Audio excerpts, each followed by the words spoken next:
Olá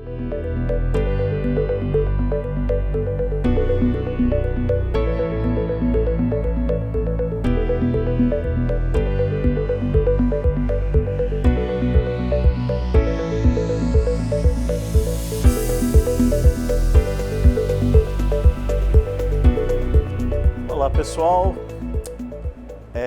com muita alegria que eu estou aqui para mais uma pílula aqui do CONAREC 2021, diretamente do Expo Transamérica, com André Napolitano, senhor da Gomes da Costa.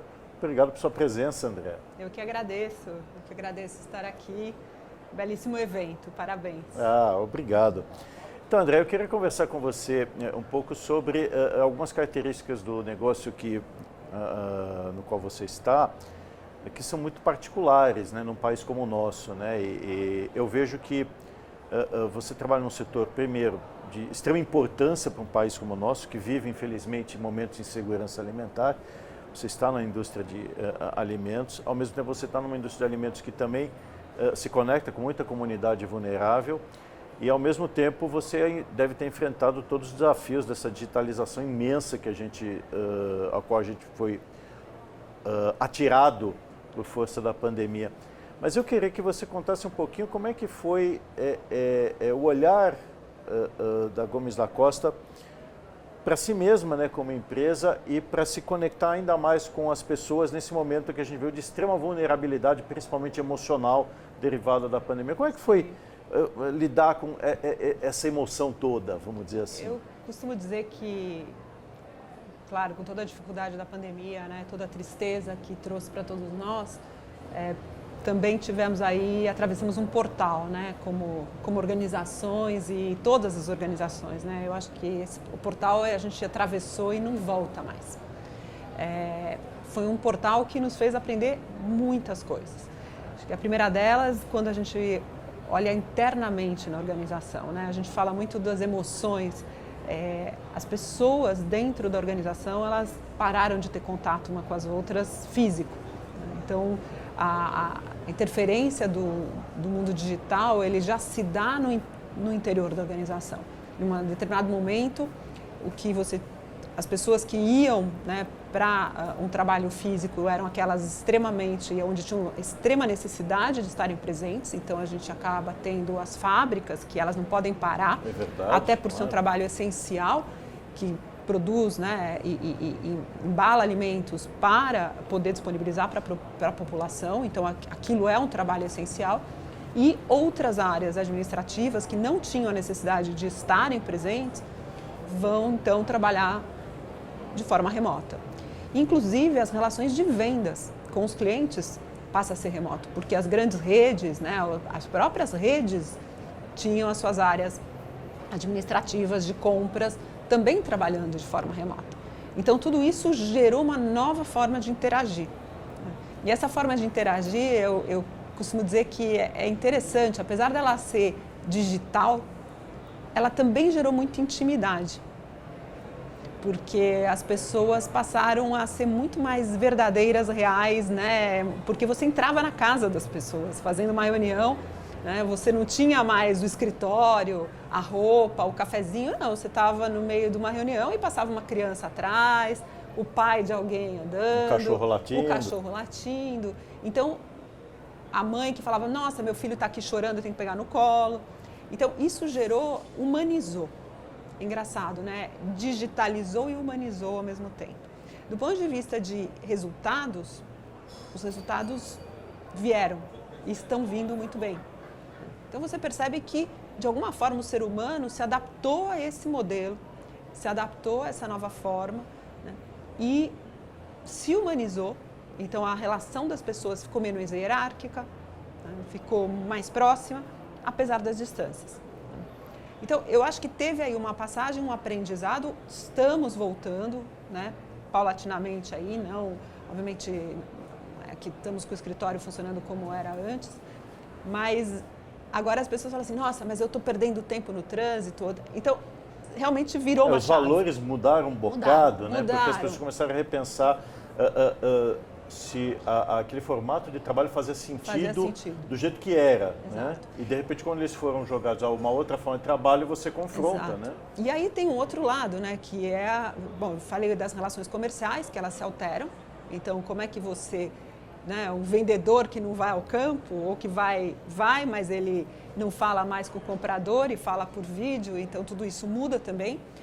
E o consumidor, né? Esse consumidor, ele volta para dentro de casa, ele passa a ter um ritmo de vida muito diferente, preocupação com a alimentação passa a ser algo sine qua non, porque ele tá cozinhando, né? Ou ele está vendo a alimentação sendo preparada.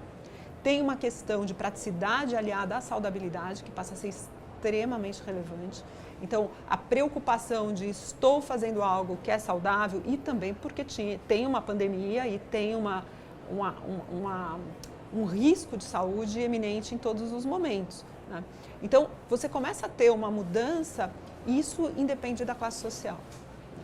O problema é a falta de acesso, é a falta de possibilidade de todas as classes terem acesso. É o que muda, né? E isso vai se segurança alimentar intensificando esse distanciamento. Como que esse distanciamento se intensifica? Através da falta de acesso à tecnologia, que você vai ter nas classes mais baixas. Não que não tenha acesso, tem um acesso, mas não da mesma forma, com acesso à rede todo o tempo, a qualidade... A pessoa pode ter o celular, mas ela não tem acesso à recurso para poder acessar a rede intensamente, ela acaba tendo que fazer opções daquilo que ela pode navegar e com quem que ela pode se conectar. Exatamente. E ela começa a ficar fora, né? Por exemplo, a criança que quando você vai conversar com uma mãe de uma comunidade e ela fala, olha, eu tenho 4 filhos, eu tenho um celular para os meus 4 filhos estudarem. Como é que você escolhe qual dos 4 vai assistir a aula virtual? Pois é. Né? E ao mesmo tempo aquela internet cai. Né? Ou o processador do celular dela não é suficiente para poder fazer o download. Para fazer o download. Então, você começa a ter um distanciamento que também é impactado por esse momento em que a digitalização ela invade, né? Ela de fato ela solidifica. Impõe, né? Ela se impõe, mas não necessariamente consegue fazer com que as pessoas consigam ter acesso ao que ela proporciona. Exatamente. Então, eu acho que esse foi o processo, a gente, sabendo disso, buscou estar presente em novos canais, em canais digitais, para fazer venda de produtos. Isso a gente vem crescendo aí, né? E a gente sabe que alimentos principalmente quando você fala, né, da mercearia do varejo, né? É muito mais complexo você fazer isso através do digital, mas a gente vem crescendo fortemente. Mas, sem dúvida nenhuma, temos aí um desafio de continuar democratizando essa proteína, né, para todas as classes, considerando todos os desafios que temos aí de custos, né, de insumos, todas as inflações aí de vários componentes, matéria-prima, etc. Então, como a gente faz com que tudo isso, né, trazendo muita eficiência operacional, né, para que a gente continue democratizando essa proteína que é tão saudável para todas as camadas da população. Então, acho que esse foi um pouquinho esse processo de digitalização, de pandemia, né, que está nos levando aí para enxergar esse mundo de um jeito... A gente vai ter que... Tem já que fazer diferente, né? Não é vai ter, já tem que... Já está em curso.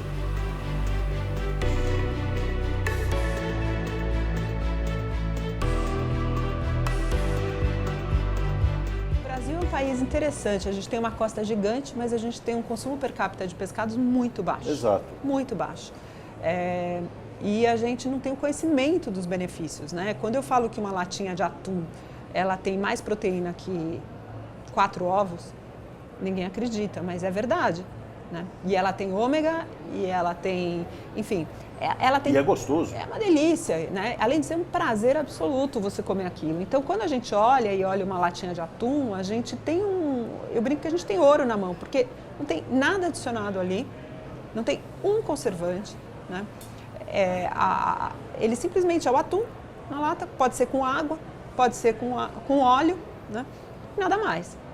E extremamente prático, ele já está prontinho, você põe em cima de uma saladinha, você já está com a sua porção de proteína garantida, ali, deliciosa na sua mão. Só que isso tem que ser ensinado, né? Hoje a gente tem uma penetração de atum no Brasil de 20%. É muito baixo. Tá? Então, quando eu olho o brasileiro, a latinha nem entrou na casa dele, o atum nem entrou. E quando está lá dentro da casa, está esquecido. Dentro do armário. Dentro do armário, porque é sempre aquela história, eu vou no supermercado, compro 4 e deixo no armário, mas quando que eu uso? Né? Em algum momento depois vai lembrar, olha, tenho aqui o atum. Então, e essa é uma coisa engraçada, ou seja, como mostrar para o brasileiro que qualquer momento pode ser um bom momento. Qualquer momento. E esse é o trabalho que a gente está fazendo. Hoje a gente está fazendo um trabalho forte de comunicação para, primeiro, desmistificar o atum na latinha, e a sardinha na latinha, porque muitas pessoas elas não entendem como que aquilo pode estar preservado sem nenhum tipo de conservante. Não tem nenhum tipo de conservante, né? É um cozimento hermético que não entra nada lá dentro. Esse cozimento preserva, né, a integridade do alimento sem adicionar nada. E isso é fantástico. Eu digo que é um produto moderníssimo, né? Porque é tudo que a gente quer, né, de saudabilidade. É você pensar como é que eu tenho acesso em algo prático, extremamente saudável, sem nenhum tipo de conservante, sem nenhum tipo de corante, né? A nossa fábrica, ela recebe o peixe ali do mar. É lindo, você tem os barcos que chegam, né? Eu fiquei apaixonada. Deve ser um processo maravilhoso. É maravilhoso. O processamento, né, é feito à mão, um a um. Ela limpa um a um. Nós temos 60% das nossas... inclusive é divertido, quando eu sou mulher, a primeira mulher CEO da Gomes da Costa, mas 60% das nossas funcionárias na fábrica são mulheres, porque você tem que ter habilidade manual. E a gente chama até de o toalete do atum, que é muito bonitinho, né? Falar o toalete, você deixar ele lá no pedacinho bonitinho. Então, é um processo muito bonito, é um processo de ter muito cuidado com a questão da pesca e a preservação ambiental. Nós temos uma pesca no Brasil que é uma das pescas de maior preservação do mundo, né? Ela é uma pesca que ela é feita com vara. Por que, né, que a gente não conta essa história? Então, quer dizer, por que a gente não sabe que o Brasil tem uma qualidade de pesca dessa maneira?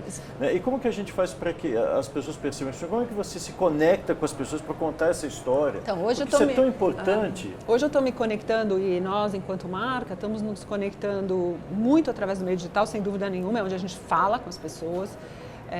A gente está focando nessas mensagens de tirar os mitos, de construir o conhecimento da nutrição.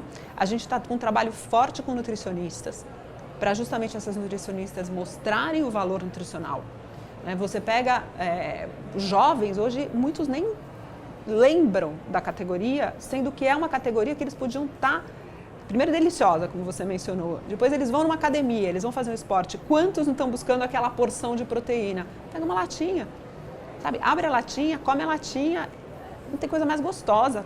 Come no lanche da tarde. Não tem nada melhor. Não, é uma delícia. Eu sei porque eu treino todo dia, exatamente. Eu posso dizer que é... Exatamente. Então, assim, esse conhecimento é um conhecimento que a gente está construindo através justamente desses pontos de contato, aonde você vai ter esse consumidor, que é um consumidor mais jovem, que está chegando na categoria ou que nem conhece a categoria, porque nós temos também uma questão, é uma categoria que ela é conhecida, sim, por faixas etárias mais velhas, porque ela foi ficando aí, né, talvez com esse desconhecimento, com outras categorias que falaram muito da questão nutricional, ela acabou ficando meio de lado, e agora a gente está construindo essa percepção e trabalhando com todos esses pilares. E um outro lado importante é o trabalho que a gente está fazendo com os pescadores.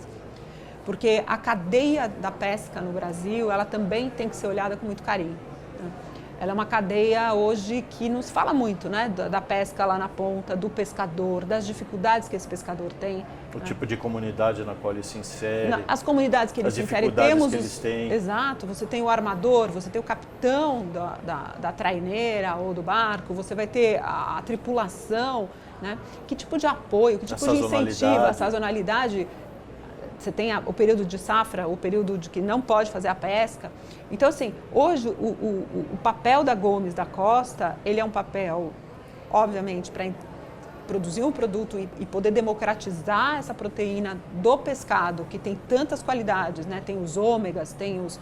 Enfim, para os consumidores, mas também tem um papel enquanto indústria, para uma cadeia produtiva que hoje é muito esquecida, né? Nós somos líderes de mercado, temos uma marca que está no Brasil inteiro, a gente tem mais de 230 mil pontos de venda, onde a gente está presente, então temos uma distribuição muito forte e temos a possibilidade também de ser um impulsionador dessa indústria da pesca, da cadeia no país, que é um trabalho também que eu venho fazendo e que nós temos aí projetos, e não só projetos, mas já programas implementados, por exemplo, de educação e treinamento desses pescadores. Porque o transporte do pescado pode impactar na qualidade. Claro. Tem uma série de coisas que são antes da chegada da fábrica e nós temos que ensinar esse pescador, né? Temos que ensinar e ajudar, não só porque nós temos padrões de qualidade e controles meramente extrativa. Ela precisa realmente fazer com que tudo que cerca a atividade possa render da melhor maneira e compreender a importância que isso tem no todo. Exatamente. Né? E é legal porque você deve desenvolver uma cultura de pertencimento com todas as comunidades. Também. E aí como a gente trabalha com a questão também de ensinar e melhorar a qualidade da pesca para o Brasil. Porque nós temos controles de qualidade seríssimos, né? Então a gente tem um controle para aqueles nossos fornecedores, mas imagina que você tem muitos barcos no Brasil que não fornecem para Gomes, que vão parar numa peixaria, que vão parar numa compra de pescado na praia, né? Que tanta gente compra. Então, como nós, enquanto Gomes da Costa, também podemos fazer a nossa contribuição com o conhecimento, com a estrutura, com os padrões de qualidade, né? O entendimento, nós fazemos parte de um grupo espanhol, é um dos maiores grupos do mundo na área de pescados, né? E com muito conhecimento em tecnologia, em invase e também eles têm um conhecimento profundo na cadeia de pesca, porque eles também têm atuação na área pesqueira, então mundial, né? Então a gente tem aí um conhecimento que como trazer isso para o Brasil, como reforçar isso. Hoje a gente está presente em Santa Catarina com as nossas fábricas, a gente tem 3 fábricas. E aí um outro fator importante, né, a questão da sustentabilidade, porque a gente tem a cadeia completa. A gente trabalha também o resíduo do peixe que a gente gera. A gente tem uma fábrica de produção de farinha e óleo de peixe, que é assim, o óleo de peixe, a farinha de peixe tem um valor altíssimo, né? Então a gente consegue fechar a cadeia para não ter no meio ambiente nenhum tipo de impacto com os nossos resíduos. Então, eu diria que assim, é uma cadeia interessantíssima, e o papel da Gomes da Costa aqui no Brasil, do Grupo Calvo também no mundo, é fundamental, porque é uma cadeia aí que ela impacta o planeta de alguma maneira, e como nós podemos ser agentes de reduzir, evitar, né, contribuir para a proteção do oceano, para a proteção do meio ambiente e garantir o acesso à proteína, o acesso à proteína de peixe.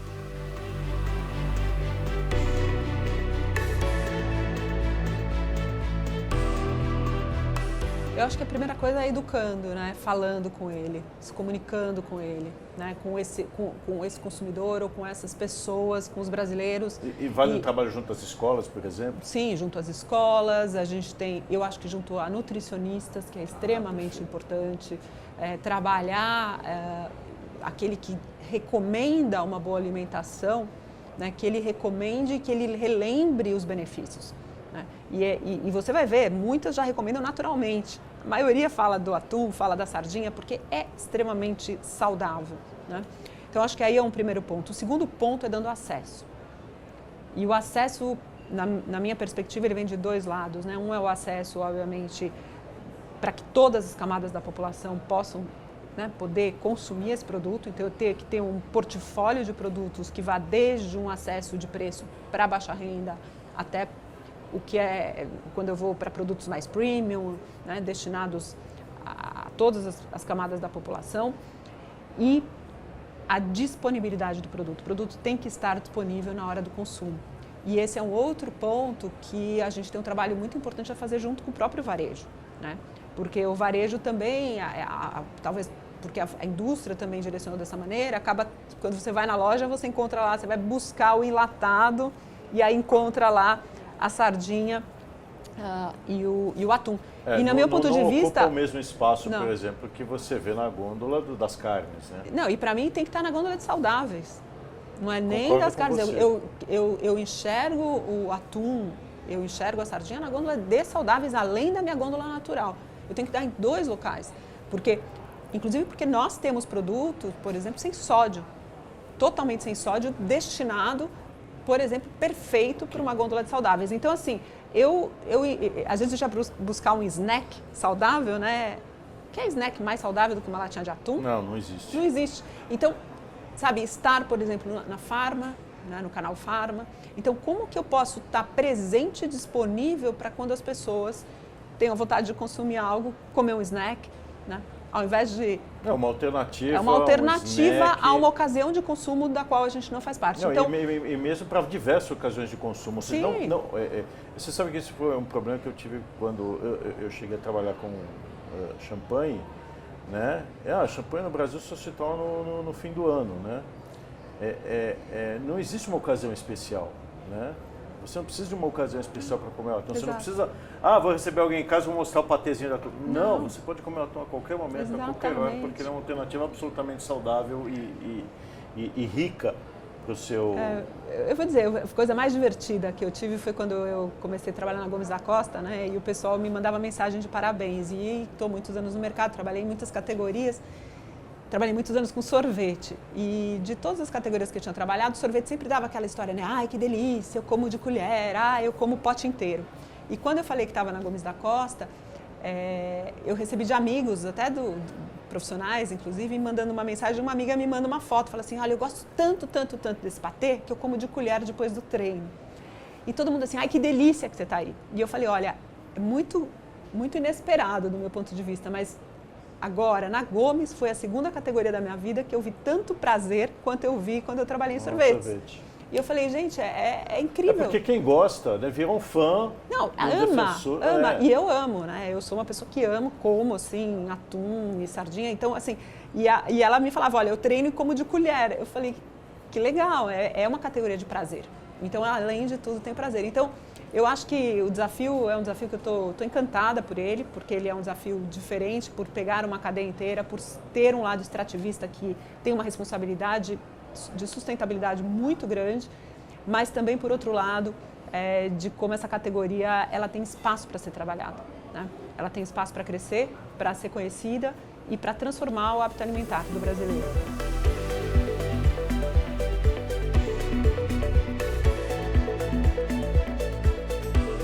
Você olha nesses 20 meses, né? Se você tiver um pouquinho de trabalho, hein?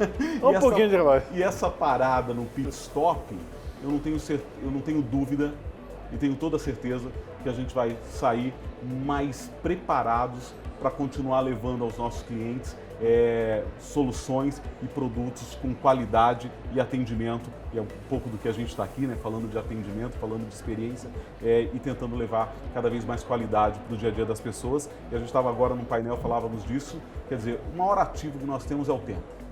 Então acho que é a nossa obrigação lá no grupo desenvolver produtos que preservem e facilitem o tempo dos nossos clientes. Então os 20 meses foram agitados.